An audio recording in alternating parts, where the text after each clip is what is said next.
What's up? Like and subscribe to this channel. I'm going straight into it. Listen, my last video, I made a story. I told stories about cops laughing at other cops. I just want to say, I don't want nobody feeling no type of way, getting mad, being embarrassed. Oh my God, why is he talking about me? Listen, it's all love. It's all jokes. It's all stories. It's good. I don't discriminate. So you got to understand, if I'm going to talk about you, you know I don't got no problem talking about myself, especially if you've been following me, following on my Instagram, Facebook. It's no issue. So that's where we at today. I'm going to tell you guys a story of when I was a cop. I got involved in a little situation, and fucking cops was laughing at me. Whether it was directly, indirectly, jokes, this and that. Like I said before, cops laugh. And it's okay. Don't be no sensitive cop. Don't be, oh my God, why are you making fun of me? It happens. Shit happens on that job. Shit happens in life. But if you got a sense of humor, you can laugh about it. If you don't, you're going to be upset. You're going to be butthurt. And, nobody would. So, a couple of years ago, we had these details, these assignments for overtime over at Browns Park. Browns Park is a playground. If you're not familiar with this area out here in Atlantic City, Browns Park, a playground across the street from Stanley Holmes village. The village, I guess the easiest way to just describe it is like a projects out here.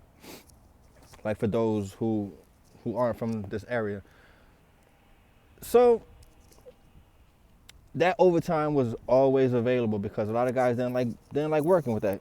They didn't like being around those kids. They didn't like just, for 3-4 hours, just the headaches and the bullshit that comes with it. So I would always sign up for it. Like 2-3 days if I could, I would just sign up because it was easy. It would be a way for me to get away from my girl at the time, my ex. Like, okay, I'm gonna go get this money, whatever. But at the same time, it was like, all you gotta do, all you just doing is playing, like hanging out in the playground, making sure the kids don't do this and that. But let me tell you, man, some of them kids are bad as hell, bad as fuck. Don't get me wrong. Some of them are very well behaved, well spoken. They're not out there just doing kid shit. But then there's a couple of them disrespectful. They be touchy, handsy. What's that? What's this? And before you know it, one of them fucking kids is running down the street with your handcuffs, laughing about you, talking about you slow as hell. Hey, you never gonna catch me. But talking mad shit. Some of them kids was bad as fuck. I remember one time I was working. A mom came to that park and squared up with a little 12-year-old girl. I swear to God, squared up. Like, you fucking little girls better stop fucking picking on my daughter. I'm gonna fuck you. And we told her, Mom, what are you doing? You don't see us right here? Mom, stop, calm the fuck. I don't give a fuck. I'm off. She was about to beat the fuck out these them kids is bad. Anyway,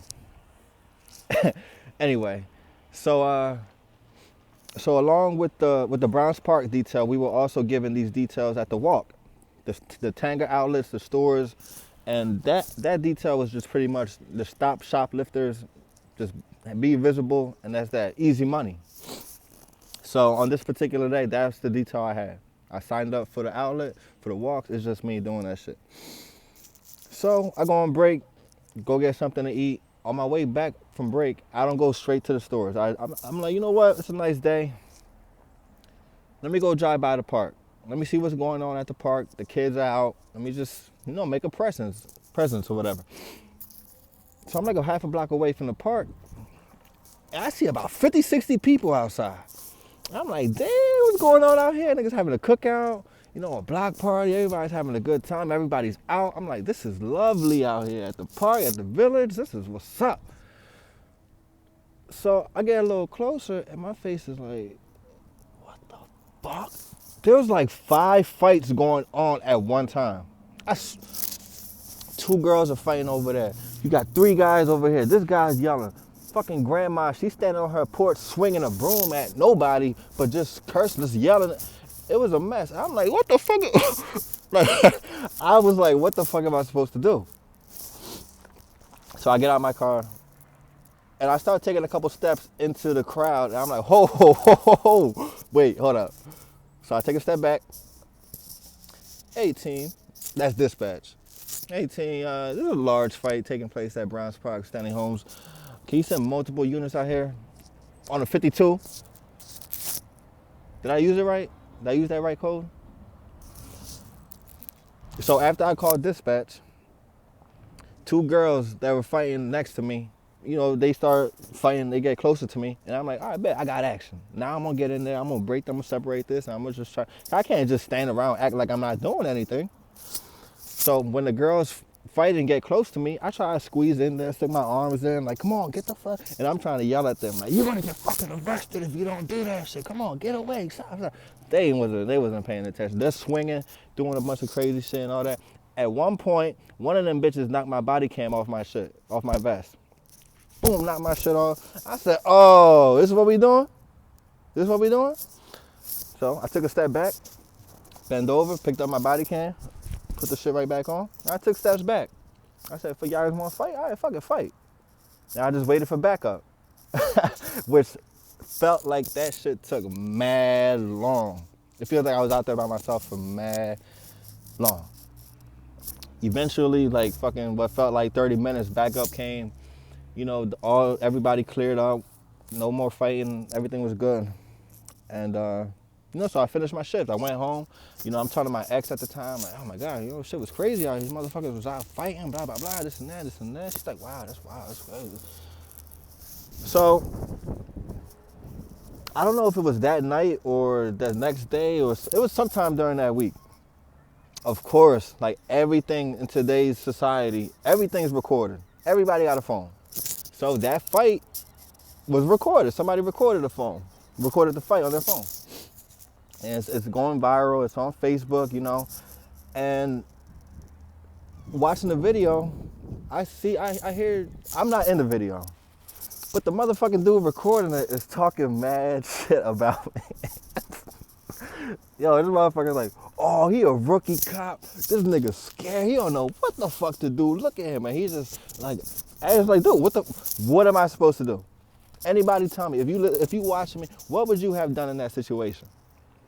Because listen, if I would have ran in there, pulled my gun out, pepper spray, everybody get on the motherfucking ground. It would have been like, yo, what the fuck is this cop? I would have been on CNN. I would have been locked up. It would have been a whole nother situation.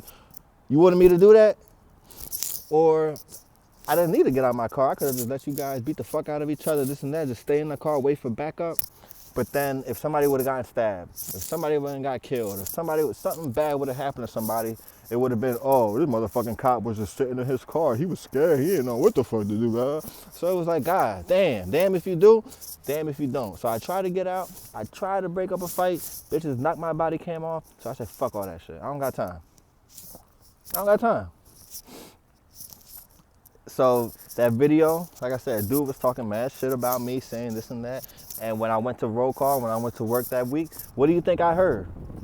But I mostly heard it from dudes I was cool with. Like like Dabney, if you guys watch my other video, the guys that I have good relationships with and a sense of humor with, they was talking shit to me. Oh, Overbear, you was scared. Nigga, you was scared as hell. You about to get beat the fuck up and blah, blah, blah. And it was like, I wasn't sitting there like, come on, guys. Why are you guys making fun of me, man? I'm an officer of the law. You know, you're not supposed to. I wasn't doing that shit. I wasn't doing all like, it was like, ha, ha, ha, yeah, you like, fuck out of here, bitch. Like, it was a joke. It was a joke. So that same week, I'm in roll call. Roll call ends, and one sergeant, he calls me, and he wasn't even my sergeant. He worked the morning shift, I worked night. So me and him had no relationship, no conversations ever, had nothing. He's like, Rivera, can you come in the back? Let me talk to you for a second. I'm like, all right, cool, no problem. So I go in the back. He says, look, in regards to that situation you was in the other day, that would have been a difficult situation for any cop to just drive into like that. With having no idea what was going on, you handle yourself very well. I said, thank you, Sarge. Like, I appreciate it. Like, you know, because it was like I don't know. Some dudes took compliments and was like, oh my God, Sarge, thank you, Sarge. Oh my God, like, it was just for me. It was like, all right, Sarge, like, I appreciate it, thank you. And then he continues. He's like, you know, I'm sure you're probably hearing a lot of shit from guys and saying. I said, Sarge, honestly, I haven't heard one thing from a class 2 from a full-time guy in regard, like with them talking shit or telling me, or what. I haven't heard nothing. And he's like, oh no, but you got guys here that they like to say, oh, if I was on that call, I would have done this, or I would have done that, or that would have never happened to me if I was there. Da, da, da, da, da, da. And I said, oh, okay, so it's all cool. It's all good. Like, I don't care. And that was it. And I thought about it. And even today, I still think about it. When I watch videos and I read shit about police officers, and I'm gonna stick to the ones I know. And the times before when it was like, I would hear a cop getting beat up, cop get assaulted, get punched in the face, and I would think, where do you go for jujitsu? Who's your trainer? Because that wouldn't happen to me. You're gonna get punched in the face by a crackhead. I would have slipped that, dipped that, shoulder roll, bop, bop, bop. You guys need to go get training.